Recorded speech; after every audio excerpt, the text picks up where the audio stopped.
Good morning, Yankees universe. KOD Nation, stand up, and you degenerates. Oh, wake up and get your coffee. Welcome to this Friday edition of the Yankees Morning Brew. This Friday, August 26th. We are here. I got a few people that's in the chat. Let me just go through it real quick. Of course, first and foremost, got to shout out my man Mikey Mazza and the Ford Train Express. What it do, brother? Salute, salute, salute.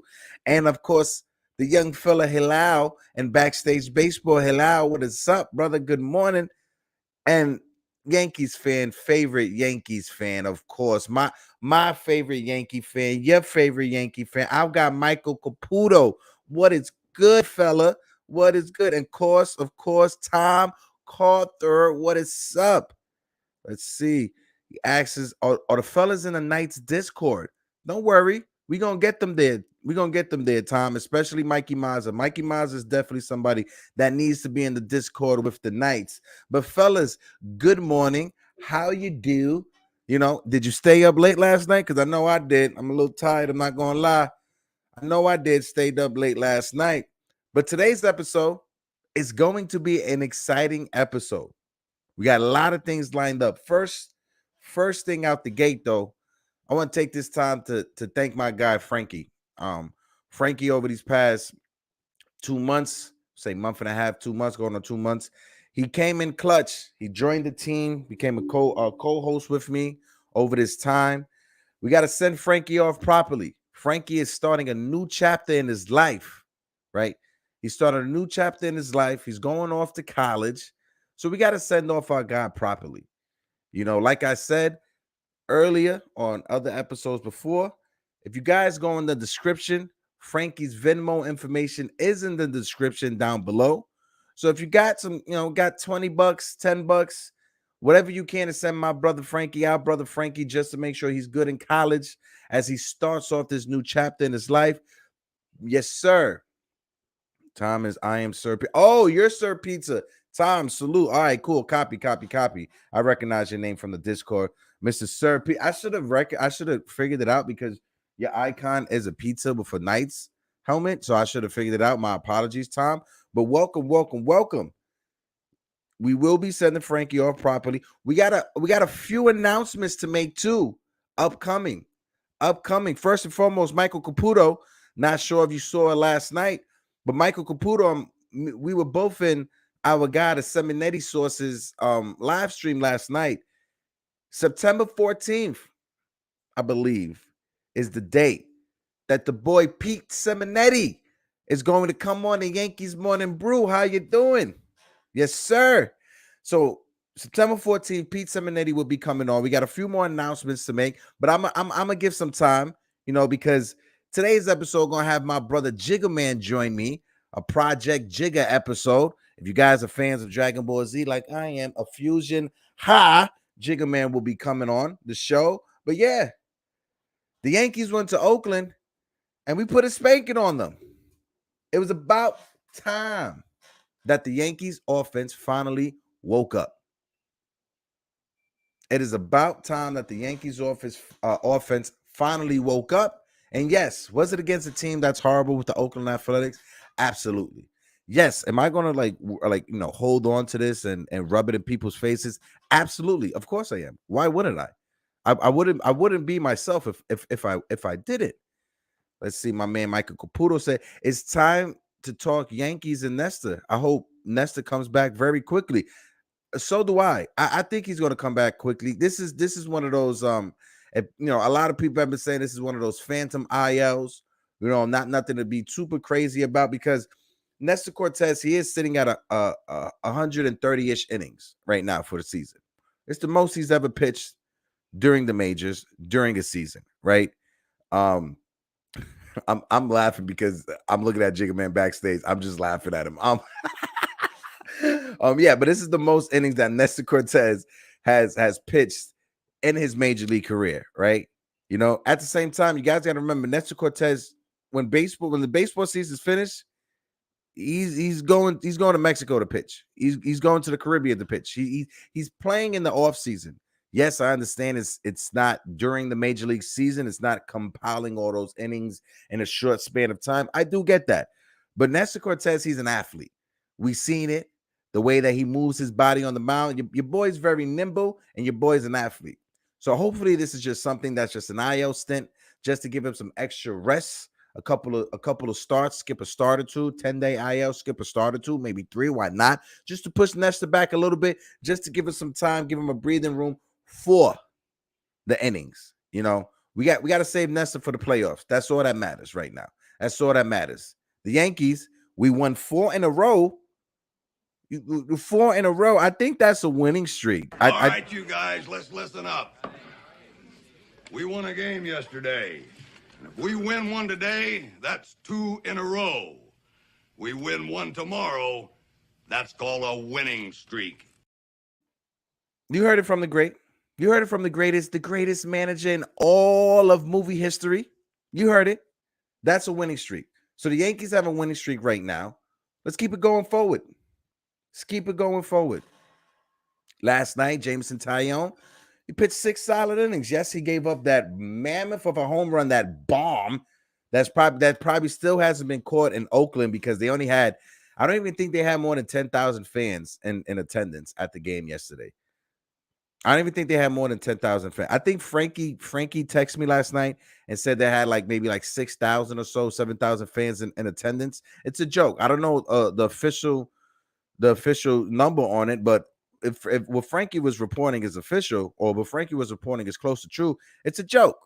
It's a joke. You got the Oakland A's who has a historic history, but for some reason they have an ownership group that's being super cheap with them. The announcers, Michael Kay is somebody I like to beat up on, but Michael Kay and John Farabaty literally pointed out there were literally ants in the announcers booth. They literally had possum cages in the announcer booths because there'd be possums up there. It's very weird in Oakland. It's very weird, but I'm going to bring in my brother Jigga Man. I'm going to bring in my guy, because why not? The Project Jigga morning show is in effect. Jigga Man Porto, what is good? What's up, Hector? How you doing, bro? I'm good, bro. I'm always geeked up whenever you join me. Whenever you come down from the high horse and sit down with us peasants, yeah. I'm always good. Oh, shoot. I love how you say the high horse. You see, the problem is you don't realize I'm actually at the peasant level, right? I'm over there filling up the troughs and stuff. I'm feeding the pigs and the horses in the stable. And then you call me up. So thank you, bro. Thank you. Bro, way to flip it. Listen, you already talking Yankees, all right? That's what we do in the mornings. Mm-hmm. Have we already touched on our rookie premiere yesterday at pitcher? Oh God. Oh my God. First off, Greg, I understand you got the nerves, your legs must have been shaking. Yes. Everybody back home in Long Island must have been watching you. There was a drinking game going on last night because for some reason Michael Kay lost his mind because you went to Fordham, and he kept having to bring it up and kept reminding people that he went to Fordham. Michael Kay, nobody cares, bro. Nobody cares. Listen, I love the fact that we got the win. Always gonna be happy as hell for a win. I'm texting you, but why did that game feel like it took forever, bro? Forever. I wanted Greg Weissert to throw a pitch at me, knock me out. I was ready to go to sleep. Okay, you hitting everybody, just throw one my way. You know what? I'm hoping for that kid. I mean, I was glad to see Aaron Boone pull the plug quick, right? I was like, oh, we can't let this go on any longer. Mm-hmm. But how great is it going to be if this kid comes back around? And, not everybody has that story, right? Where they come out that first time and they were legendary, or that, a batter that comes in and hits his home run first, right? That you've got guys like this one that came out and they're like, hey, I hit every single batter I faced. I missed throwing the ball to the catcher. I was really nervous. I mean, let's be real. He was probably up there. His booty hole was like, he was so scared, bro.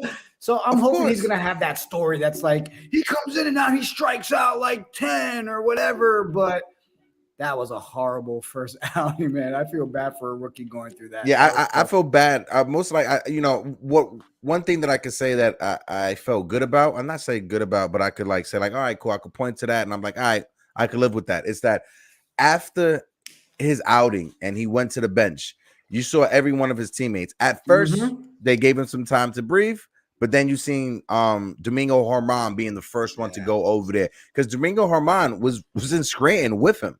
You know, then you had Clark Smith with him. Then you had his teammates going up, and then you saw Greg Cracker smile. You know, so it was good to see that. Exactly. And then also his mustache was very beautiful last night. How you doing?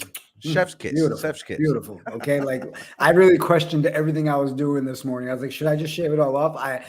Every time I see like guys like him or Carpenter and I see what they're able to pull off, and I'm like, how the heck can I not grow something amazing? I'm 40 years old, damn it. Like I should be able to grow a full man's beard. And all right. When I grow mine, that's why I like to keep mine like a little bit small, because when I grow mine, it turns into like a Stalin like handlebar mustache. Like it literally just do that and just grow. It turns into a caliper after a while, and I have to like, you know, my girl don't like that. Yeah. Yo, the chat blowing up. What up, Caputo, my man in the chat. Fortran Express was good, homie. Little Jigga Man Pro shout out there. Yo, our Yankees community is dope, bro. I know we're obviously going to talk a lot of Yankees. We're going to recap the game from last night.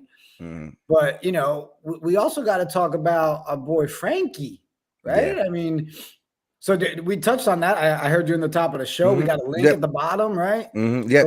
Everybody, if you can, please, his Venmo is right in the description of this video. So if you guys get a chance, go ahead. Donate $20 after this show. I'm going to be doing the same thing. Yeah, you know, and I just thought, and if it's cool with you, maybe we can do this right now. But well, I feel like we should send Frankie off in style, right? Of course. Oh, what up, Backstage Baseball? I see you. How you doing? Frankie, what I loved about it was this is a kid that engaged on social, was always in the chat. And then, you know, he came on, had a good time, and he became a staple in the mornings, right? And then you remember, oh, school's back, and now you got to let the kid go back to, you know, school. So I thought it was only fair for everybody in the chat. We're not just saying, hey, donate money just to donate money, right? We want to make sure it's because the Yankees universe wants to come together for a good cause. So, Hector, I put something together if it's cool with you. Go ahead, bro. Flow's all yours, player. Frankie, this is for you, buddy. Hey, chat. Hey, Yankees universe. Today we have the opportunity to send off our good friend, Frankie. Send him off on his journey to college. Salute, my guy. Thank you for tuning in. Thank you for jumping in.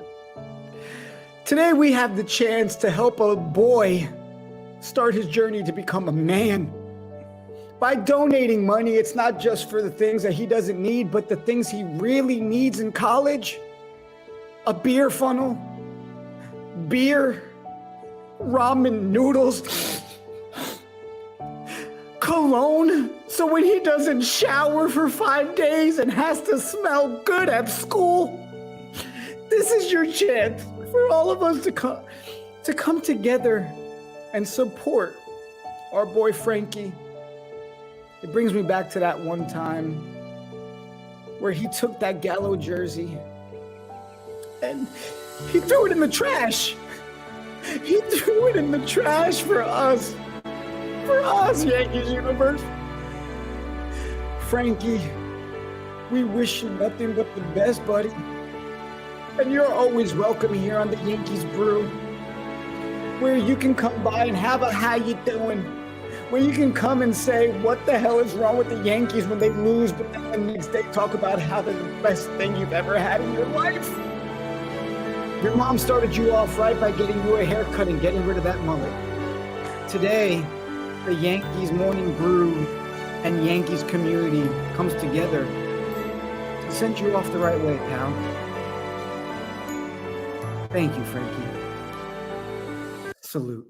How you doing? Jesus Christ. I got cheered up. I'm not gonna even lie. Yes, you had the comedic tone to it and everything, bro. But I was legit teared up from when that first clip, how it started.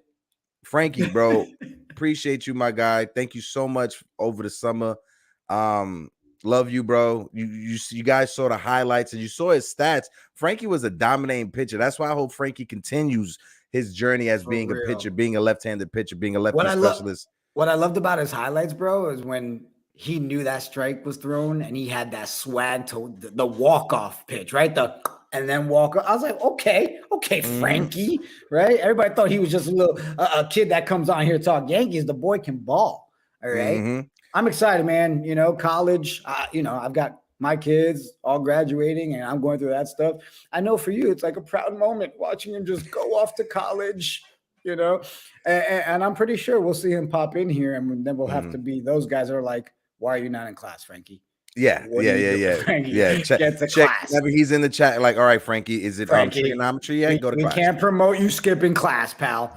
Guys, let's all help him out. All right. I'm personally going to donate some money from KOD Media. We want to make sure he has all the ramen noodles he needs. I'm pretty sure that's all he's going to eat.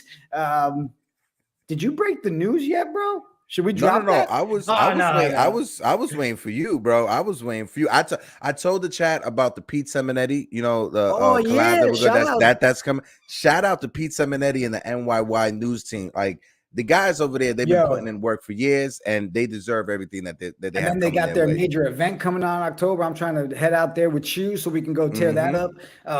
And then last night, during his watch along, Aaron Hicks was up to bat, and he started talking about when his Android phone died. And I had to say it for what it was. I was more entertained by his Android phone story than watching another Aaron Hicks strikeout. It was beautiful. I was like, Pete, I can listen to you talk about Android phones more than I want to see Aaron Hicks go up to bat. But bro, yes, Keith. Yeah, Keith, how you doing? We got some news. We're gonna drop it on you right now. No, I'm kidding. You're gonna have to wait a minute. Let's talk Yankees, and then we're gonna drop some of the news, okay? Okie dokie.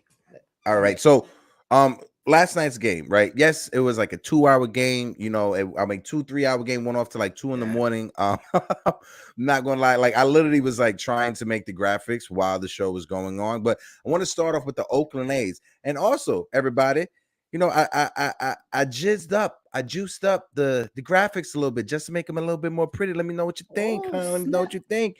So the Oakland A's, their lineup, Tony Kemp led it off in left field. He was 2 for 4. Manchin, the third baseman, was 1 for 4. Murphy, the catcher, was 1 for 4.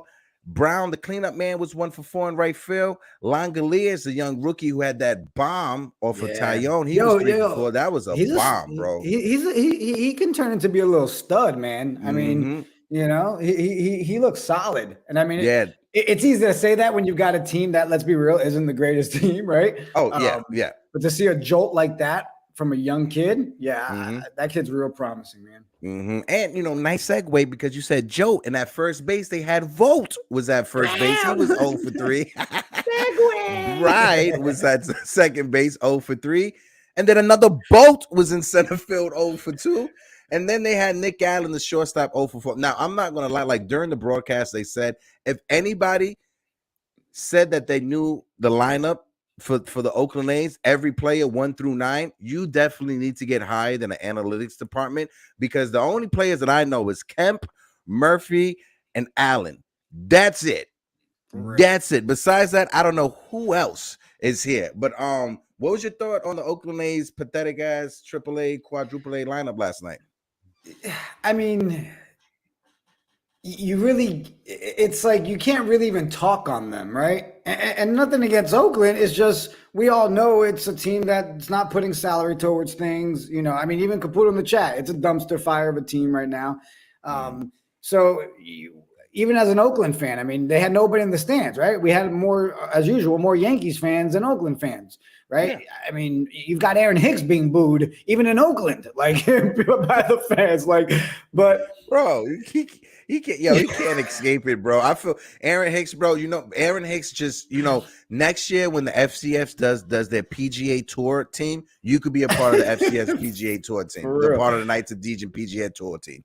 But my thing with Oakland is when you take a step back, right, and you look at sports content and not just covering our Yankees, but looking at MLB as a whole, you just look for the highlights. And their rookie DH kid last night, that's a highlight. That's something that you can sit there as an Oakland fan probably say, hey, that's a great piece for the future.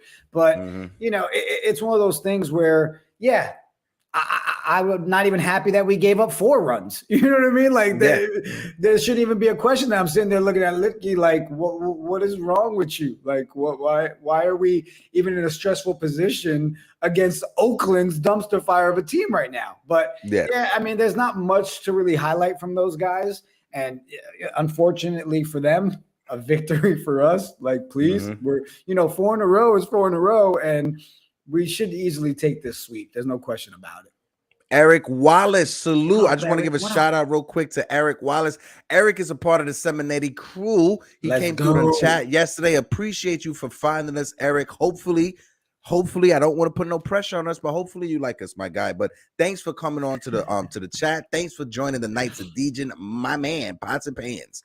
But over to the pitching side of things. One thing, James Caprillion. This was the Yankees' former prospect that we sent over for Sonny Gray. I know a lot of Yankee fans, they're like, oh, let's hold on to the prospects. Let's see what we can get in them. But this is a prospect that, and all respect for James Caprillion and his major league career, but he would not be contributing right now on the major league roster with the Yankees. Even though we traded him for Sonny Gray, this is why you trade prospects, to improve your team, because down the line, are they even going to help your team? Right, Jigga?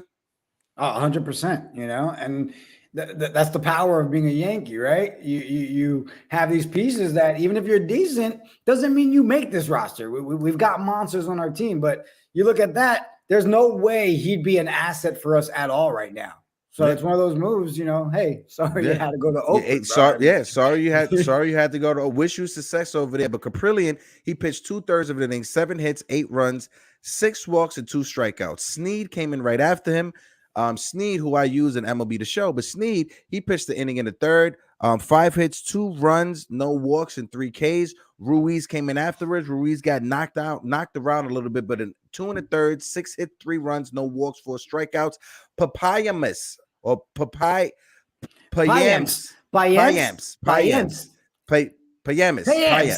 Sounds like somebody you would call in, like if someone owes you money. Hey, yo, Payams, go get that money for me, pal. Yeah, go pay him. Go pay him. But yeah, is a pitch interesting. Is a pitcher that he was pitching solid for the Kansas City Royals. He was pitching to a tune of a 3.01 ERA, but for some reason, the Royals, I understand that they're almost in the same position like Oakland. They just want their young players to play, so they released them. They let him off to the waiver wire. Oakland picked him up. And he got hit. He took a liner from Kyle Higashioka in the back area of that knee. You guys know that that part of your knee that got the back of it that just got that tender area. He got hit in the back of his knee in that area. And even though he needed assistance and help to walk off the field, he still went after the ball. That tells you the mentality of an athlete in the moment at the time, because even after he got hit in the back of his knee, he still took time to go after the ball, and then the coaches came out to walk him. Were you able to catch that, Jigga? Yeah. And they both came and helped him off the field and everything, played through it, which is great. Congratulations. I wonder if it was really all right. We're down 13-4. I got hit. Oh God. Yeah. I gotta go home. I can't pitch no more. Yeah, and then you also gotta wonder, like, what if that was Stanton's 117-mile-per-hour hit last night? What if that was Judge's single in the first inning that bounced off this dude? No. You got Higgy powered, so maybe it's walkable because it was Higgy power. Listen. If it took 2 coaches to help him off a Higgy, our dude would have been on a stretcher if it was Aaron Judge or Stanton. Oh yeah, bro. If it was Aaron Judge and Stanton, we would have saw someone recreating the scene from Bambi when his mom got shot from a mile away. Yeah, I watched it as a child and I was tortured. But News, the position player, came in after him, and for some reason, one of the only pitchers for Oakland that didn't give up a hit was a position player last night. He pitched a third an inning and 2/3. Now that you bring him up, like oh man, like I don't know how you felt, but when he came in, first batter he faced was Glaber, right? Yeah, it was Glaber. No. It was Marwin, the first batter he faced. And then Glaber, and right? The last time Marwin Gonzalez got a hit was in Pittsburgh off of another position player. Exactly. But bro, when I'm seeing these pitches come in and you're talking like 30 miles per hour and you got Glaber, like I was like, Glaber, please knock this thing. And Glaber could, I was like, you guys, you look a fool. We knocking everybody else, but the guy that come in throwing 30 miles per hour, we look like we can't The only Yankee hitter that like didn't even try to like go into his regular batting stance was Josh Donaldson. Josh Donaldson was just literally just standing there like, all right, cool. Like, all right, like, because that's the thing. Like these major league hitters, they're used to velocity. So having a position, yeah, we're laughing, but it could easily mess up a player's timing. So keep that in eye and keep that in your head for tonight's game. Any one of those players, if they seem like they're off, their timing is off, kind of know why. But overall, they Oakland got beat up. I'm gonna bring up the Yankees so we could go over the Yankees. But hey, while we in Oakland I know right I put it now, all over social yesterday, bro, but chat, I know you agree with me. How good and happy are we to see Stanton back in the lineup, and Stanton looked good too. Oh my gosh, it was such a breath of fresh air, man. We've been talking about it for weeks, right? When we get Stanton back, when we get Rizzo, and yes, again. It was Oakland. Bromance. But it doesn't take away. It doesn't take away. Oakland or not, I love the fact that Stanton was back, man. Super excited. You know my man crush on Stanton. I admit it. I'm a grown man. I admit I have a man crush. It's okay. It's okay. Same. Hey. But let's jump into the Yankees. Chick, if you wanted to read off the Yankees lineup for us, fella. Yo, so we had Benintendi 3-5. Our boy Benny from the Bronx is just picking up steam, and you love to see it, especially like Aaron Judge last night, right? One of four, right? Mm-hmm. But when you got the rest of the team stepping up, he's allowed to have games like this. Now, granted, hey Judge, we got to track it and keep track of, bro. We got to get some more home runs on there. Time it's clinching. Stanton 1 for 4, Rizzo 2 for 5, Torres went 2 for 5, Donaldson another one. Like I feel like since the walk-off, he's starting to find that swing again, right? And we saw it a little bit before the walk-off. He was finding that groove, wasn't super consistent, but you're seeing that comfortable New York family attitude start to kick in, which is really nice to see. Then you had Cabrera, 3-6. Trevino, I love me Trevino, boy. 2 for 5. And IKF, no matter what all you haters say, not the problem. Falefa went 2 for 4 last night. Yeah, credit when credit is due. Andrew Benintendi, Benny Blanco from the Bronx, as we like to call him here, he was 3 for 5. And like you said, Jigga, when Judge is 1 for 4, even Stanton going 1 for 4 with 3 RBIs, that takes pressure off of Judge. That takes pressure off of Stanton. That takes pressure off of Rizzo. When you have a table setter like Benintendi, it is even going to take off pressure from DJ LeMahieu, right? Because they're the guys that the pressure's always been done. DJ, Judge, Stanton, and ever since Rizzo came here, Rizzo. So the pressure's always been them to come through, especially in clutch situations. But to have another batter like Andrew Benintendi, who literally is finding his stroke here, he probably is player of the week. If you ask me, if it was to come down to it, if we're giving an award for player of the week, it has to be Andrew Benintendi. He had that home run against the Mets, to put us in the league late in the game. Yeah. Even the next day against the Mets, he still got 2 hits. He was still 2 for 4. He's earning that Benny from the Bronx title, bro. Like it's kicking in, Benny's the truth right now. But even in the chat, right? Let's look at this. We got Eric. I'll tell you, those early runs were awesome. Of late, if they give up a few runs, it's an L. A great team effort. Agreed, right? I mean, how many games recently have we seen 2 runs is enough to, when we're not hitting, to hold us out of a win, So, yeah. And I think the biggest part about it, the biggest takeaway, right? So the Yankees got 3, 4, 5, 7, 9, 12, 15, 17, 19 hits. 19 hits, 13 runs, not 1 home run.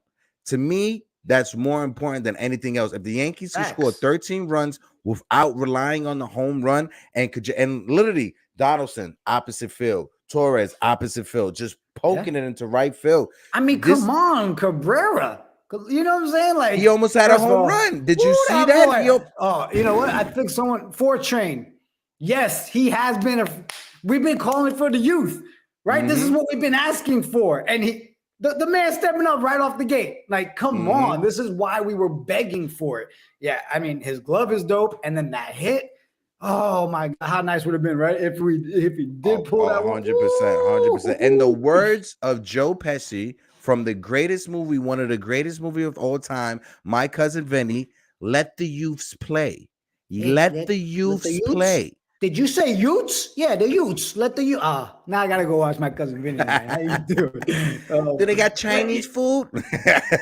You know what? But I just thought when you were just talking about 19 hits last night, and I mean I could pull it up, but chat, I know you guys love to be engaged. Do me a favor. Can someone just go and look at the last 5 games before this one? Tell me how many combined hits, if you don't mind. Anybody, just throw it out there if you have the number. How many combined hits did we have over the last 4 or 5 games? Yeah, I'm going to say this game last night was way more than probably the last 4 or 5 games, if we're being real, right? Yeah.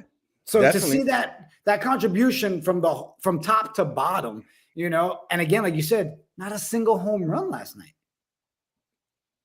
Last week at this time, Jigga Man, we were stressing out because the Yankees was shut out in 3 games in a week. Yeah, exactly. Right. So, you know, and of course, again, you know me, bro. I know people in the haters be like, "Oh, well, it was Oakland. It was Oakland." It doesn't matter. If you're in a slump, when you're a team that is in a slump, it don't matter who you're playing. You can't find your groove at all. So we're on that uphill track again. And the season, I mean, let's be real. The season has been amazing. The fact that we were able to build the lead we did early on allowed us to go through the struggles that we just went through recently. But to find our groove, if this is really that moment where we've been calling for it, we got the youth coming up, pitching, you know, a little hit or miss right now, right? We're still trying to find that cohesiveness. But if our lineup performs the way they did last night, come on now. Yeah, come on. That's 28. We'll coming, especially with Stanton coming back. But over to the pitching side, Jameson Taillon, 12-4 on the season. He's leading the Yankees in wins. Taillon's leading the Yankees in win with 12 wins. He pitched 6 innings, 6 hits, 1 run, no walk, 2 strikeouts. Our guy Greg. I don't care what anybody says. Greg, you the MVP, bro. You the man, Greg. The only person that come in and say, because I'm a rookie, I was able to get away with knocking the out of a bunch of players. Like, you won't be able to do that down the road in your career, bro. So embrace the moment that you were able to be a pitcher that just beat the shit out of everybody. Definitely. But shout out to Greg Weissert. You know, he pitched the third of an inning, no hits, 3 runs, 2 hit batters, 2 walks, no strikeouts. But hey, hopefully his second outing be a lot better. Hopefully we see it tonight on another game. But Lucas Licky, who, you know, reminds me of the cop or the EMT that nobody wants to work with. But Lucas Licky pitched 2 2/3, 2 hits, no runs, no walks, and 4 strikeouts. Like I said, Jameson Taillon, 12-4 on the season, bro. Real quick, I see people throwing the numbers in there. Appreciate you, Backstage Baseball, Eric Wallace. So both of them putting it in there, you know, either 36 or 34 hits, you know. I mean, 19 last night. Basically more than half last night. Right? More than half than what going back to that point, we find that groove. And what excites me is you're seeing Benintendi, you're seeing Josh, you're seeing IKF, you're seeing everybody find that, oh, I don't need to be that power. I need to get that 2-run RBI. I need to get that double. A single's going to do the job, right? Stanton back. Dude, like just perfectly timed on track right now. But let's talk about Lukey, man, because, you know, I was high on him, right? He worried me last night. Like big time worried me last night. Like, I mean, I even texted you during the game, right? I was like, yo, why is he looking like a bigger liability than I thought he really should be? I don't know what your feelings are towards it, but pitching the way he did last night against a team like this, that scares me going into the playoffs to trust him on the mound. Well, when we look at it, right, we got guys that are going to be coming back from injury around that time for the playoffs. So I look at it as, you see how our bullpen is shaping up. Like I brought out, I would love to see Severino closing and added to that bullpen, but if we look at the playoff roster, in the wise words of Keith, you just made my brain tickle, bro. When you said that, all right, I'm sorry, I just made me think of it. Dying. Shout out my guy Keith, but yeah, Man, is Lucas Licky or Aroldis Chapman, are they even going to make the postseason roster, bro? Because you gotta really think about it. With the additions that we have, Harrison Bader who's coming back, we got Sevy coming back, Clay Holmes coming back. There's not a world where Aaron Boone doesn't still believe that Chappie can play a part. Let's be real. Chappie will be there. Lucas, though, that's again, you have to look at it. Is it more of a liability to put him on that roster and instead of going with a different, you know what I mean? Like, so yeah, I think he's on that fringe of, bro, get it together. You're not going to see the fun of chasing 28, like point blank. Point blank. We got to have Hector, the best available arms. Can we drop the good news yet? Go ahead. Go ahead. Yeah. No. Go ahead. Do it. No. Go ahead. No. Let's finish talking about the pitching first. Stay tuned. Lucas Licky sucked. How about that? Nah. Yeah, that's it. Point blank. All right. He just couldn't get together. I mean, I see people in the chat. We're talking about Cole being on the mound tonight. Yes. Every time Cole pitches, it's an L. Michael Caputo's favorite player is Garrett Cole, right? Michael Caputo secretly keeps a Garrett Cole jersey in his closet. You know, yeah, bro. I've seen the background. I think there was one episode I saw the little Garrett Cole bobblehead. Right on his stand with all his VHSs. We're on to you, Caputo. We know. Listen, Caputo, I understand you haven't been the biggest fan of Garrett Cole this season, especially when he's given up 5+ runs, 6+ runs. We get that. We understand that, right? But going forward, I think Garrett Cole, let's see what he does tonight. You know, Frankie Montas's last time out against the Mets was solid. He pitched 5 1/3. Should have been 6 innings on no runs allowed, but sloppy defense. Whatever.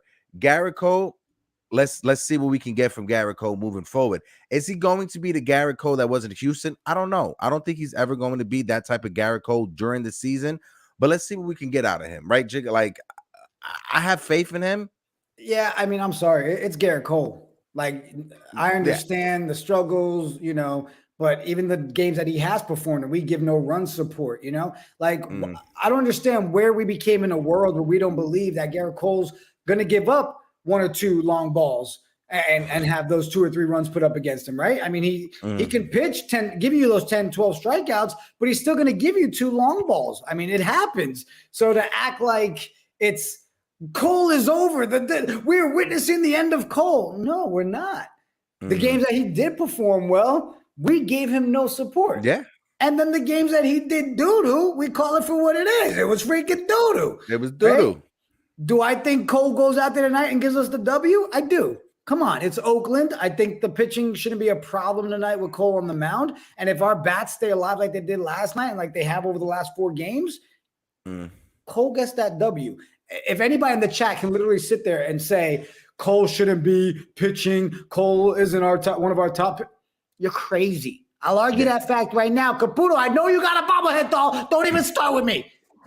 And my last point on Cole when it comes to Cole, when you look at his starts, he always get blowed up in that 1 inning. It's always 1 inning that does it for Garrett Cole, whether he's giving them 3 runs, 4 runs, 5 runs. It's always in that 1 inning, right? And the thing that happens when that 1 inning happens is sloppy defense, or is a player just beats out an infield single. And Garrett Cole gets in his head. He gets frustrated. You see him out there on the mind. I need Garrett Cole to do what we was doing earlier, right? Jigga Man, early in the season when the Yankees were struggling, just right. But that goes back to kind of like what we've talked about is when you're going through that funk, these are all still humans, bro. Like, people are going to get in their head, whether you a billionaire freaking starting pitcher or not, you're still going to go through that doubt in your head. We can't pull a win. It just affects the team as a whole. And when you see, like it was in the beginning of the season, when we were on fire and things are rolling, you get that mentality and you don't doubt yourself. But when you're getting runs put on you because you can't catch a pop-up or errors in the infield, that's frustrating. No matter what level you are as a pitcher, that's frustrating when your defense is not supporting you as well. But can we touch on Chris the Flash's comment? Yes. Nestor has been our best pitcher this year. He has been, and Caputo brought that up, and Chris the Flash was like, I won't agree 90% of what Caputo's talking about, but Nesta has been our best pitcher this year, and he has. The numbers show it. Maybe the wins aren't there that we want to see, but the ERA is there. We remember what he was for the first 2 months of the season. Then right at the All-Star break, he kind of got tired out, kind of got lit up, but then he turned himself back around. The scouting reports out there on Nestor Cortez. He recognized that people got the scouting report, and he switched it up. And Nestor Cortez, he's not dominating, but he's a pitcher. He's a Greg Maddux type of pitcher. He's going to put some on, take some off, and locate. Yeah, and sticking with pitching, right? Early on in the season, you remember all the tweets, the social media blast. I mean, our pitchers were being put as the Avengers, right? I mean, they had them in Captain America outfits, like our starting rotation. They're still the same squad, right? They just have to find that cohesiveness again. And let's not forget, it's the game of baseball. It takes a toll on your body when you play as many games as we do. You're going to get to that. And when you're coming back around, people see that scouting report. They know how to adjust. So you're not going to always get that same consistency across your entire bullpen when you've performed the way you have. But I still feel confident Nestor heals up pretty quick, right? I mean, there's no timeline yet, right, on what's going on with the injury? No. They just said it's a groin injury. They didn't say the severity of it. So normally when a player gets a groin injury, right, they announce a groin injury, then they'll let you know what type of level was the strain. Right. That hasn't been out there so far. What type of level is if it's a grade 1, grade 2? So to me personally, I think this is just a phantom IL. You know, just to have him have a couple starts off. We've pulled a couple of those phantom ILs in the last couple. Yeah. So we don't have to worry about sending somebody down to bring somebody up. We put him on the IL just so we could bring somebody up. Max. Okay. Yeah. So, I mean, last night, if you were to pick somebody that you think is truly a liability, whether it was on the, batting side, pitching side, I mean, where are you putting that at? Well, first let me just get back. Hello, give us a few. I'm gonna put the link in the chat for everybody who wants to jump on the panel. Yeah, we're definitely having a panel today. But last night, hold that question. We'll hold that question for the panel. You know what? Yeah, we'll save that question for the panel. All right. You know what? The chat has been patient, bro. The chat has been patient. So I want to. Can I drop some news? Can I do it now? No more teasers. It's fair. Guys, excited. This upcoming week, we got our boy Jerry Ferreira coming through for the Yankees Morning Brew, August 30th. 11 a.m. You degenerates, wake up and get your coffee. Just stole Hector's tagline. Jerry's coming through. We're going to blow it up that episode. You want to join in? Lot to talk about. Excited to have Jerry on the show. Appreciate Jerry making time to come hang out with us and do this right here. So, hey, chat, you might want to spread the word. Hey, you know that Jerry guy?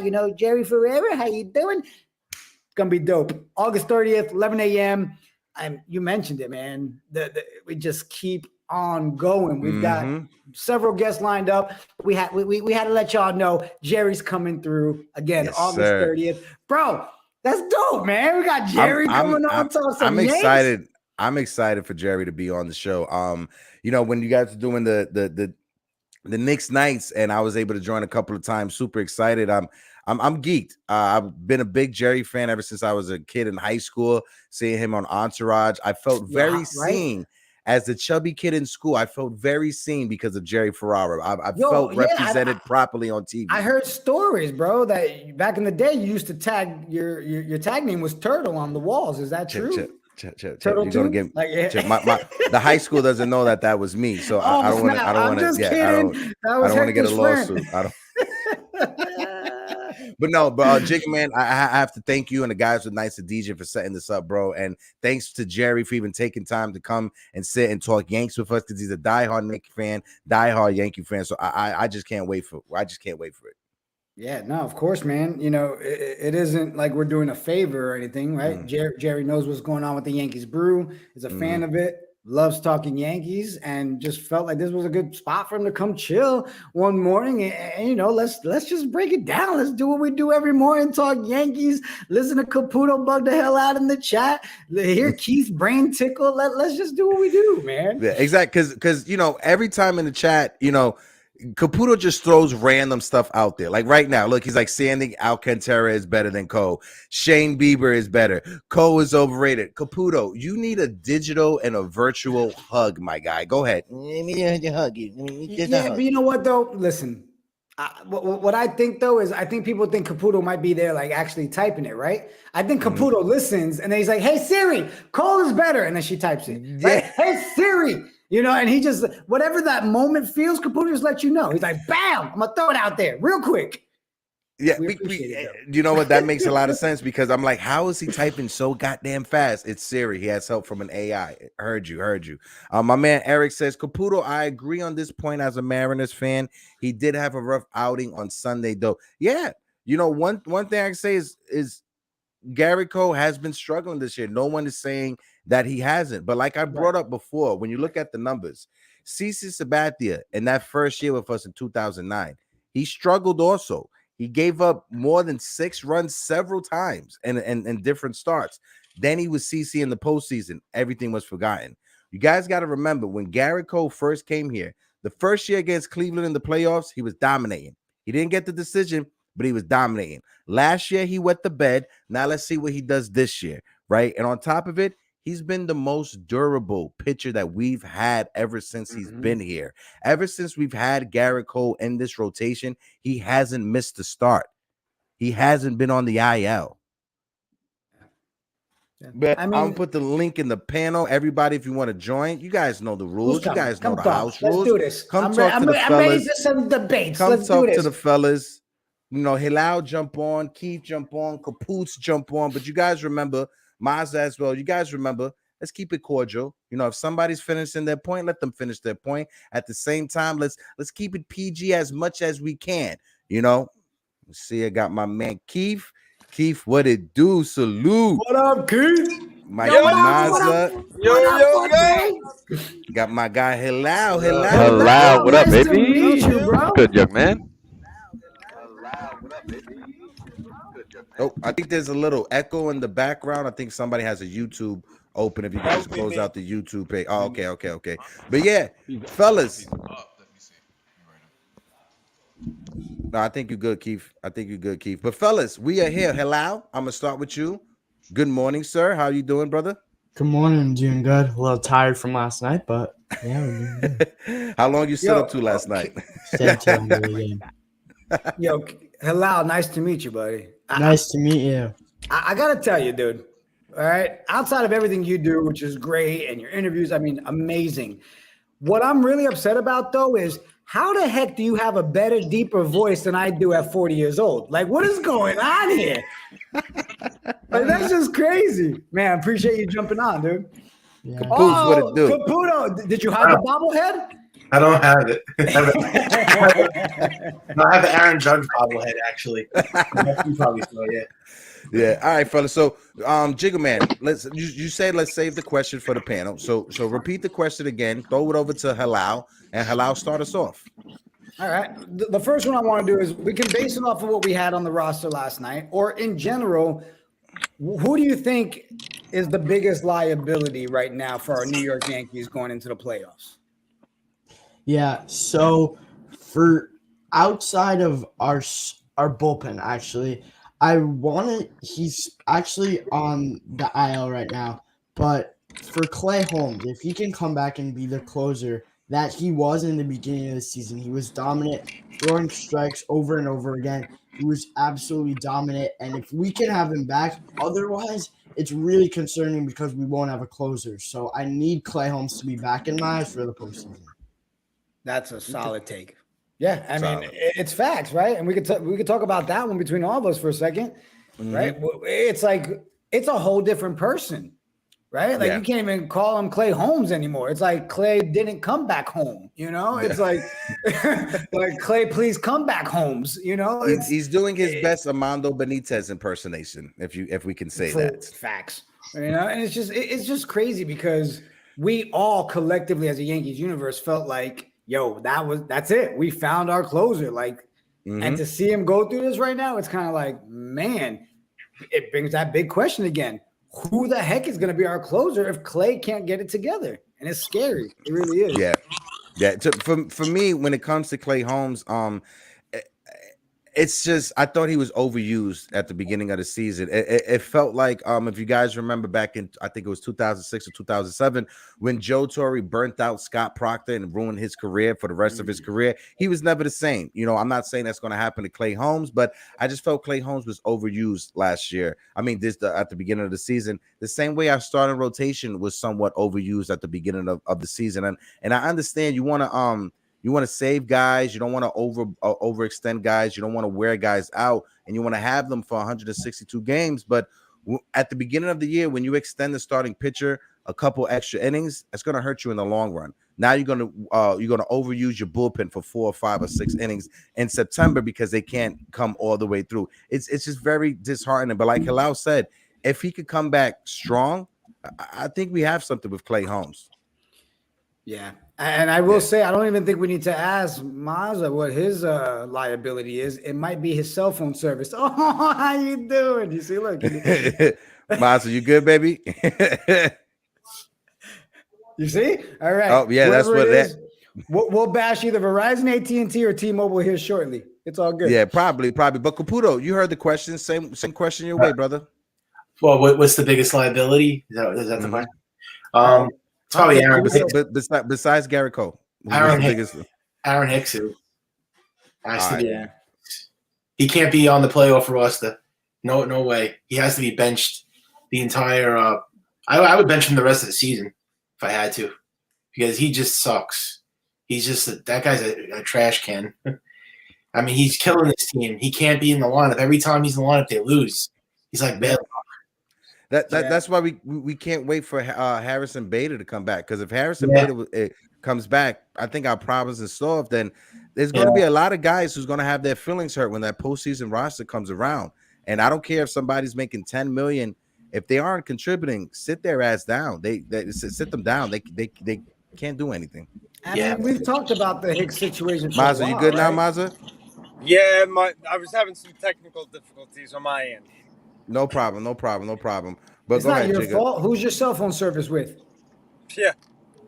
It's hard when you're in Washington State and you get no service in some of the places you're at.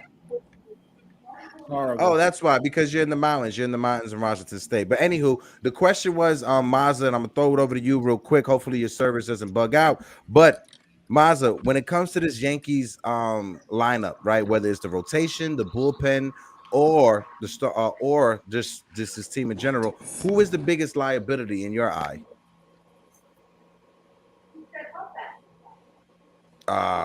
Damn, Mazza, you having bad service, bro. I'm sorry, bro. If you could reconnect when it's better, then yeah. But Keith, same question, bro. Brody? With this lineup, you seen it. First off, thank you for joining. Good morning. How are you? Hope all is well. But with the lineup, with the rotation and the bullpen, what do you think is the biggest liability for this team? Ooh, like as a whole, like what department? Mm-hmm. Oh man, or even just one the one player that you think is the biggest. Yeah. The bullpen is our biggest liability right now. I think individually as a position player, I'm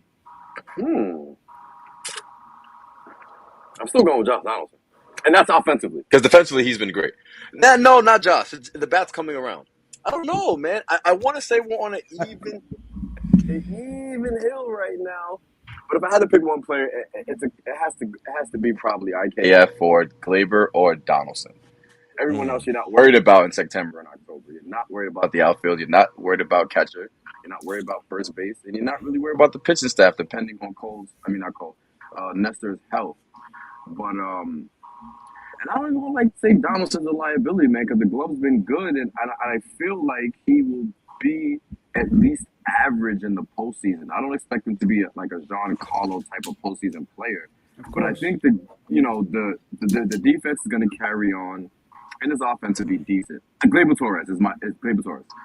All right. Well, Keith was, Jigga Man pointed out a while ago when we was talking. When it comes to Josh Donaldson, his bat seems like it's starting to come around. You know, even before that grand slam walk off, he was getting a couple doubles. You had some games he got 3 hits, some games he got none. You know, if Josh Donaldson could just find that consistent, even flow, I think we could find something with him going towards the season, because as well, he wasn't healthy. You know, it was some games he missed some times because of his hamstring. He missed like what 10 games, 10 or 15 games, something like that. But quick pivot real quick, Jigga.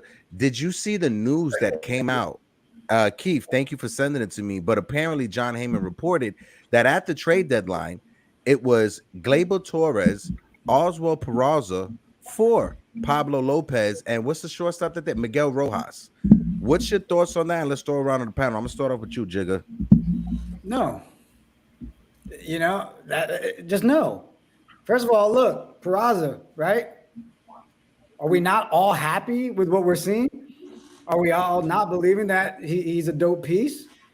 And then, you know, I'm a big fan of Gleyber. Yeah, he has his struggles. He's still we hope to get it together. And we all know we can just look at him when he's up to bat based on his stance, where he's at, if he's in that zone or not. And he's back to that overthinking. He's not getting that step that he likes to take when he's batting. So, no, I'm still not sold on we need to get rid of Gleyber Torres. I think there's still – if we can commit to letting someone like Aaron Hicks play a whole season and let him be in our lineup and bring us down and as can get, all right? See, I'm trying to control my tongue there, Hector, all right, and not bug out too much. No, my answer is no. I'm not sold yet on we need to get rid of Gleyber. All right. Hilal, same question going your way. Did you see the news that popped up from John Heyman? What's your thoughts on it, bro? Break it down. Look, it's very interesting because you see that it was not as the players. It wasn't as a massive package that I was expecting, like as many prospects. And part of it was you said the Yankees declined that trade. I thought the Marlins threw us off. So that's something interesting. I personally probably would do it for one reason. Because if you have Volpe, who's supposed to be being ready to come up by next season, unless Peraza can play another position, I say that you go out and get Rojas and Pablo Lopez, and you make the team better for this day and age because pitching wins October. So, but here's my take on that. And I love what you're saying, but I also always got to look at the fact that it's the Yankees and it's Aaron Boone right now and doesn't want to always put stock in calling up stuff. Yeah. Do we hope that Volpe's there next year? Do we hope he's being called up? We can't trust the fact that he's going to make that move. Look how long it took just to get some guys up now. So that's always my fear is we get this stuff and then you still don't call up the assets and we leave ourselves with a big hole for an entire season again because, no, we don't feel ready yet for Volpe. No matter how much we all know he's ready, no matter how much we all call for it. So that's why I'm always so hesitant. Yes, we need that pitch, and I agree with you, but I feel like they would have left us with a hole and they still wouldn't have made the moves we needed. Look how long it took to just get Peraza up here, you know? Yeah, agree. Caputo, same question your way. Did you see the news for John Heyman? Yeah, I knew about that trade. I actually, they were saying that it was supposed to be for Gleyber Torres, Aaron Hicks, a prospect for Pablo Lopez, but I would much rather have wanted Sandy Alcantara. That was the guy I really would have loved instead of Pablo Lopez. Imagine getting that guy on the Yankees. Yeah. I mean, yeah, he's like the best in baseball. I'm just saying, like that would have been. But yeah, I mean, I'm all for Pablo Lopez. But remember, he's not pitching good now. Since that trading deadline talk, he's been struggling. He's got like a 9 points on ERA. So, but yeah, I would be all for getting more pitching next year. Remember, the Yankees are probably going to be on Shea or Otani next year because I heard they offered like everything for him in the trading deadline, but the Angels didn't want to trade him. So yeah, the Yankees are probably going to try to go for him next year in the offseason. Don't be shocked. I'm gonna save that for the next go around because I have an Angels conversation to go around. But Keith, same question your way. With the Pablo Lopez Miguel, what was your thoughts on it from John Heyman?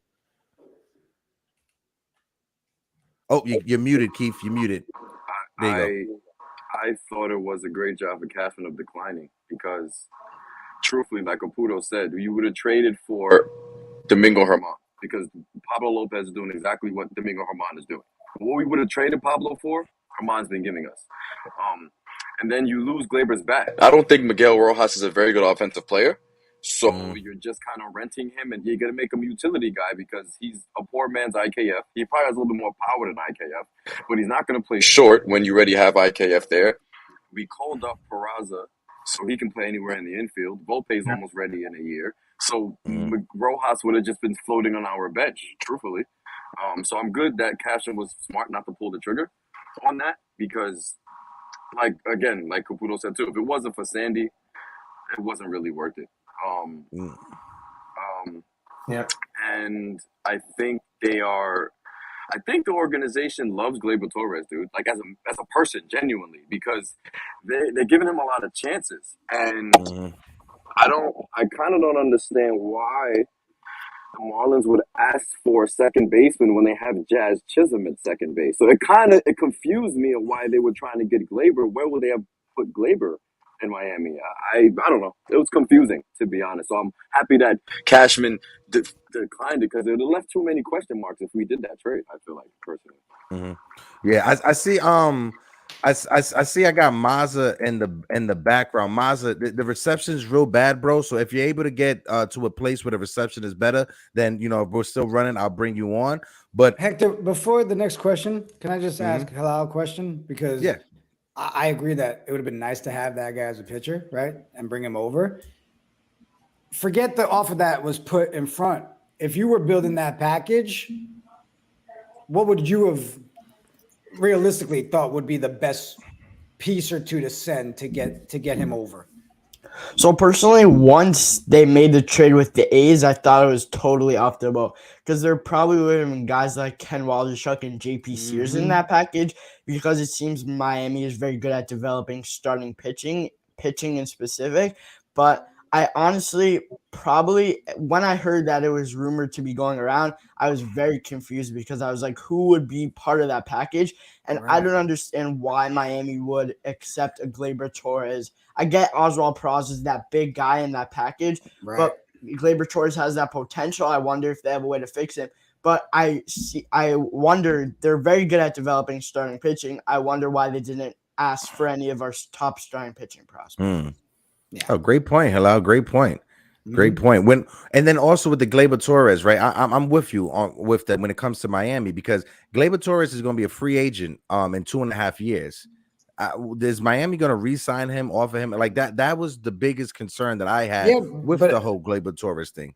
Right, and I think Halal said it best. Right, it's the same way I look at Gleyber is he's struggling. There's things. We believe we can still do what needs to be done to help him get on track and turn it around. So I think the Marlins were looking at it as, hey, he is flunking right now. He is in that. Let's make it that Peraza's the bigger deal, and we get them to we fleece them by getting Gleyber, and then we can find that little kink that needs to be fixed. And then let's be real. Gleyber gets back to that form. Peraza, in that deal, to me, we get fleeced. We do, right? Yeah. So I appreciate him declining it because – again, for me personally, I'm just not ready to give up. And look, I wonder if they saw something in Pablo Lopez that they didn't like because if they're trying to ship him, they have that good starting pitching. He has a lot of potential. I wonder if they saw something. And by the way, what a coincidence. I just got a notification from Bleacher Report. New York talk Gleyber Lopez deal. Right on. But to Caputo's point when he brought up Pablo Lopez struggling right now, the first 2 months of the season, Pablo Lopez was looking like Sandy Alcantara's like pair. Like basically they were carbon copies of each other, right? But then Pablo Lopez fell off of the hill, right? And so that month before the trade deadline, that month, he was pitching to an ERA in the fours, right? So see him struggling right now, it kind of made sense because it was on the same trajectory as his pitching as he was pitching at the trade deadline, right? So I'm kind of happy we didn't pull the trade off. Yeah. And Halal said it too, right? These guys know how to work with pitchers. So if they're willing to give up on him, like to me, that's a red flag right there. I think they do a better job of producing pitchers than we do. And if they're saying they can't do it, how are we going to do it? Right. I don't know that much magic. Oh, yeah. 100%. But with the Angels, right, this is something I want to throw around because – the Angels owner, Artie Moreno, finally decided to have some sense and sell the team because they weren't doing anything out there in LA. It's been horrible for the LA Angels for the past 10 years. You guys signed Albert Pujols, which I love Albert Pujols, but he didn't live up to the contract. You guys tried it with Josh Hamilton, the same thing. You guys tried it with Torrey Hunter before, the same thing. So it seems like they're willing to spend money, but they're spending in the wrong position or wrong situation. So this question, I'm gonna start off with Jigga Man, right? So if the Angels about to sell the team to a new owner, and let's just throw it out there, the possibility of them deciding to trade Mike Trout and Shohei Ohtani, Jigga, who do you want more, Shohei or Mike Trout? And are you willing to part ways with prospects for either of them? And I'll start it off with you and then toss it around. All right, so and I'll make it short, but I got a couple takes on this. Number one, we touched on this on Tuesday night on What the Show, right? And Jose Ruckus and I and Coach Richard were talking about the fact that right now it's a feeler, right? We're thinking of selling the team. Let's see what goes. First of all, how are you going to sell that team and then sell somebody on the fact that supposedly, let's be real, debatable, but one of the best talents and recognized names in all of baseball was Shohei, right? How are you going to sell that team and at the same time say, but we're going to trade our top guys? It's going to bring your value down. Yes, their market is huge. The name brand, the recognition, all that is going to have value. But as a buyer, if you're going to sit there and tell me, yeah, but we're not going to have X, Y, and Z on the team anymore, that doesn't fly. Okay. Do I see a world where we get Shohei? No, I don't. No matter how much we offer. One, the dude doesn't want to be on this side of the U.S. He doesn't, right? He wants to be over there, okay? He wants to be on the West Coast. He's going to stick there, right? Would it be an amazing, flashy move for us to do it? Yeah, of course. Am I on the side of we need to go get one of them and give up whatever we need to do? No, I don't. Pass. Copy. Hello, same question, headed your way, brother. So obviously, I think Shohei has more value just because of that he can pitch and he can hit. And he's younger, I believe, I want to say. And he just seems like a more overall talented player. Trout seems to be more injury prone. So I think he's going to give the Angels more value. And a bunch of teams I want to throw out. One in specifically I think is underrated. Obviously, it's going to be a big prospect capital. I want to underrate that the Astros could be in on him because they don't have that real star player. Obviously, they have Jose Altuve, but they can use a starting pitcher as well and that big designated hitter bat. Other teams that I was thinking about, Red Sox, Giants, and White Sox. Yep. Okay. Nice. 100%. Caputo, same question, headed your way, brother. Yeah, I wouldn't mind Shohei Ohtani. Mike Trout's injury prone now, so I used to be a big fan of Mike Trout, but now with all the injuries, I don't know about trading for him now. And that contract is going to be like ridiculous to take on. What did he make? $438 million. I mean, he's like, I don't know if the Yankees are going to want to take that on, but he is Mike Trout. I wouldn't be opposed to trading for him, but he's got to stay healthy. But I probably would. I'd rather have Ohtani. I'm not usually a huge fan of. I'm not really a huge fan of him either. But if I had to choose, I would take Ohtani. Okay. Copy. So it's you. I'm in the feeling that Caputo wouldn't go out of his way to trade for either or, but if you had to pick, it would be Ohtani, right? Yeah, because he could do both. He could pitch, he could hit. But it's not a move that's your priority. And the seat, like that's not a move that you want to make a priority, right? I don't know because they're both injury prone. Remember, Ohtani's injury prone too. So okay, no problem. So I'm gonna throw it to my man Keith. All right, Maz is back home. Yeah. Maz is in his perfect. Keith, same question headed your way, brother. What's your thoughts? You give me headache. You give me headache sometimes, man. Truthfully, all right, just like Jigga said, I have two takes on this. One, the Angels, it's going to be hard to even get one of these guys when the owner wants to sell the team. And then you got to look at it in the Steve Cohen situation. Steve Cohen, the only reason why he took on this team because Pete Alonso's there, Francisco Lindor's there. He went and go ahead and got Scherzer. DeGrom was already there. So he had a nucleus. You can't sell a team and then have a new new GM come in and say, hey, look, this is the team we got minus Trout and minus Ohtani. So it's kind of hard to get buyers when you don't got guys to put on the field, right? I would rather have in between the two, and hear me out for a second. I'd rather have Trout just off the strength because Otani doesn't want to play here, dude. He doesn't. He doesn't want to be on the East Coast. He doesn't want to play in cold weather baseball. I would take Trout and put him in a DH role, man. To be honest with you, he doesn't have to field. He can be a DH. Um, Eventually, Giancarlo's gonna have to leave us. He's not gonna be here forever. I don't see us giving Giancarlo another contract in 2 or 3 more years. It won't happen. So, and if you do, he's gonna ask for a lot of money, probably similar to what the back end of Trout contract is anyway. You understand what I'm saying? They're gonna be the same age. So if Giancarlo walks, then yeah, all right, then take Trout, put him in the DH. They play the same position. He's more athletic. If he's injury prone, who cares? Every player back end of 33, 34-year-old is going to become injury prone anyway. You understand what I'm saying? So if you can get Trout for the low, well, he's probably going to be the lower value between the two because anybody's going to ask for arm, leg, shoulder, limb for Otani. Everyone. Head, It doesn't matter shoulders, what it is. knees, and toes. Yeah, exactly. Trout you can probably get for lesser because he's older and he's more injury prone. So if we went on a risk for it, come on, Trout. I've always wanted to see Trout in New York, to be honest with you. Oh, he's from Jersey, man, for Christ's sake. He'll be home. You know what I mean? So yeah, bring on Mikey. I'll take I agree. I think more Philly than anything. But Jigga, I know you have to depart real soon. Any last words before you dip out? Because I'm still have the panel going just for a few. Yeah, no. Love being on the Yankees Morning Brew. Appreciate everybody jumping on the panel. I'm gonna do 2 quick plugs before I go. First of all, let's plug the fact that don't we got a show at 1 o'clock, Mr. Backstage Baseball? Right, 1 o'clock on that channel. I know Hector's going to drop it in the chat for everybody. Go ahead and drop it in there as well, so everybody has that. That's at 1 o'clock. And then, of course, I got to bring it up one more time. I'm not saying don't show up every morning at 11 o'clock, but make sure you tune in August 30th, 11 a.m. We got our boy Jerry Ferreira popping on. Hector, I love you. Panel, y'all killing it. Caputo, I expect to see the bobblehead out next time. Stop hiding that thing, man. Bring the bobblehead out, bro. On that note, bro. Jigga, love you, bro. Like always. So Mazza, I'm glad that you were able to finally get some good Wi-Fi.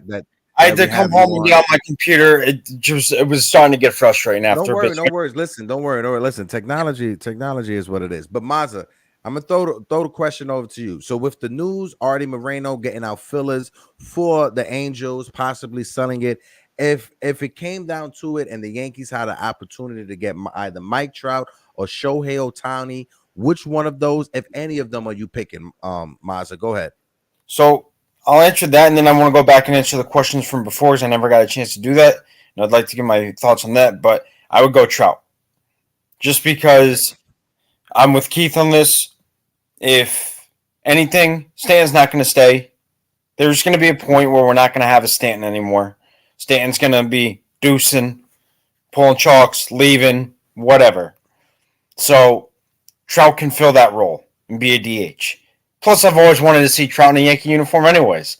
I think that'd be badass as shit. I think that would be the coolest thing to have. That we could say, hey, we're the Yankees. We had Mike Trout.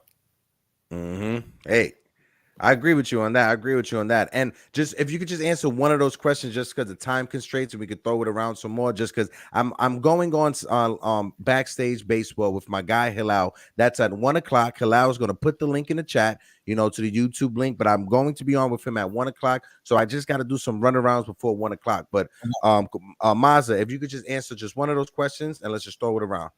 I think the weakest player would be Clay Holmes, because he's been so unpredictable of late, and I think that's an issue.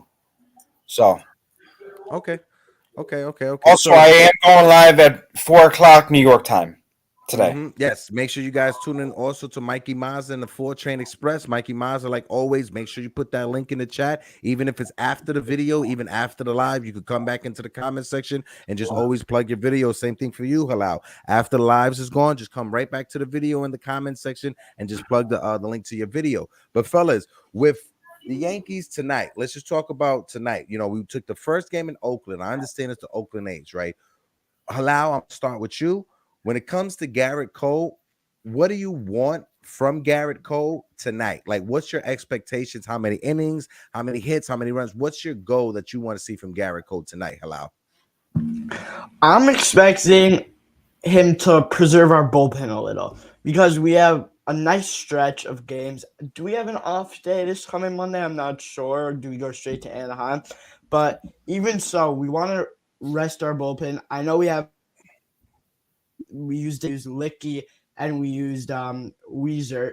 I want Cole to go 7 innings. I'm okay with him giving up 2 runs, but that's it. Okay, all right, Mazza. Caputo. I'm gonna throw it to your way as well. And Caputo, when you give your take on your best friend Garrett Cole, please keep it clean and please keep it PG, brother. All right. Garrett Cole has to step up tonight because Cortez went down now. So Cole has to be that guy. He's got to pitch like an ace because, I mean, this is getting ridiculous now. Garrett Cole should have been like dominating like months ago.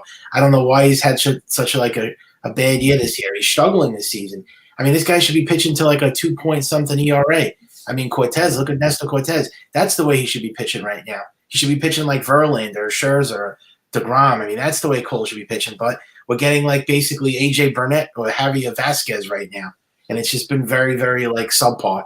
And I'm telling you, I don't look forward to his starts. I was looking forward to this guy's starts 2 years ago. Now it went away. It died. Okay. All right. Mazza, the same question your way, brother. What's your expectations for Cole tonight? What do you want to see from Garrett? I expect him to go 7 innings, and I expect him to have 7 strong innings. I expect him not to. I expect if he gives up a run, okay, a run or two, okay, but it should be no more than that. And he's got to keep the long ball in check. Copy. Keith, same question to you, brother. What's your expectations? What's your thoughts for tonight when it comes to Garrett Cole? What do you want to see? Mr. Cole. I want to see Cole's velocity. I want to see him. I don't care how many innings he goes, how many strikeouts he has. At this point of his late in the season, I want to see velocity and location because that's what's going to win us. That's what's going to win him ball games in October. Usually pitchers get dead arms or he gets tired and you start worrying about him keeping his velocity consistent. I want to see 97 to 99 consistent tonight. I want to see him able to locate that slider, keep his changeup down. And I don't know, and he's been avoiding that cutter.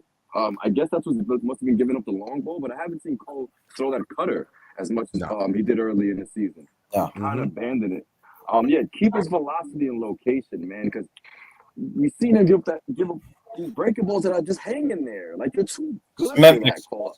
Cement mixers. You're too good for that. Location and maintaining velocity, dude. And I need that in the next 2 or 3 starts because if he doesn't do that in October, bro, we're playing in 2 small ballparks in October. It's gonna be in the Bronx and it's gonna be in Houston. You know what I mean? That's where it's gonna come down to. Either ALCS is gonna be in Houston, it's gonna be in the Bronx. Both the ballparks are small. And you just can't give up cheap stuff. So I want to see consistency Cole, and I want to see the Cole that we've seen back in June or in May. That's what I want to see. Copy. I agree, Keith. When it comes to his last starts, it has been he's gone away from the cutter, right? Yeah.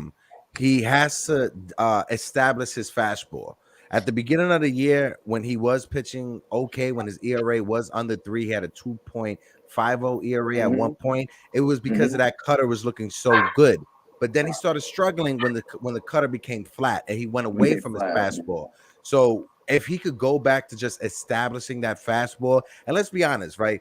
When Garrett, and I said it earlier with Jigman, when Garrett Cole does struggle, it's always that one inning, right? And it's something in that inning that leads to him blowing up. This is not an excuse for him because he is a grown major league player who's making $300 million and who should figure it out how to get out of an inning as a starting pitcher, especially if you consider the number one of a staff. But at the same time, that IKF shift, you remember in the last start that it wasn't called the error because of the shift. That was the start of that inning that he gave up runs. If you go back to when he gave up 5 runs to start before, it was that one error that Gleyber Torres had that started it.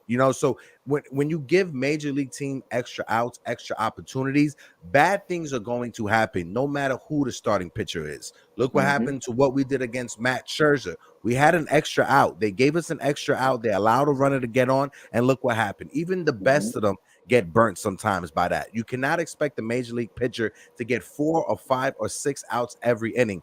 something bad is going to happen with that. But guys, gotta dip off just because I'm joining Halal on Backstage Baseball. Halal, after the video goes live, I'm not sure. I think it's because it's going live that it's not popping up. But after the video is over, just go into the comment section, leave the video link in the comment section. Guys, I will be jumping live with him at 1 o'clock on StreamYard. Mikey Mazza will be going live at 4 or 5 p.m. today, I believe, for the 4 Train Express. 4 p.m. Copy. Did you get to the schedule? Did you get to the schedule? I didn't get to the schedule. I was going to save that for Monday because I wanted to make a graphic for it, and because I had to dip off, so I'm going to save that for Monday real quick. So, but you can catch me and Mikey Caputo probably tonight on BX Sports Jedi for the watch long if he does it. But fellas, I appreciate you guys for coming in. Make sure you follow my guy Halal. Yes, a late game tonight, Keith.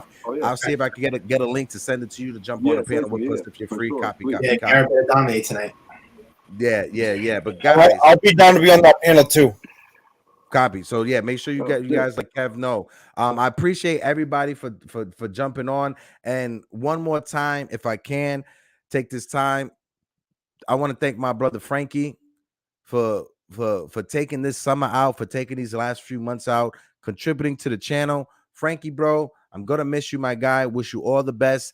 And you always have a spot on the panel, no matter when it is, no matter what it is. You can always come. I love you, bro. Thank you so much for everything this summer. It's been an awesome summer this last month and a half.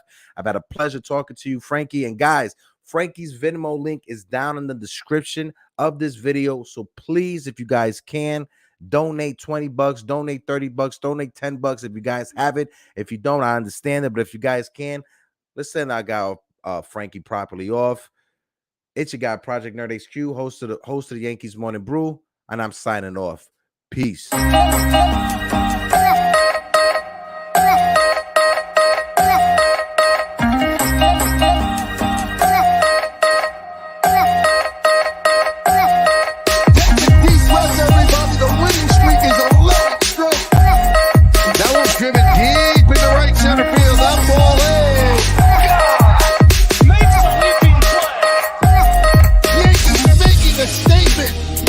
I'm in the third.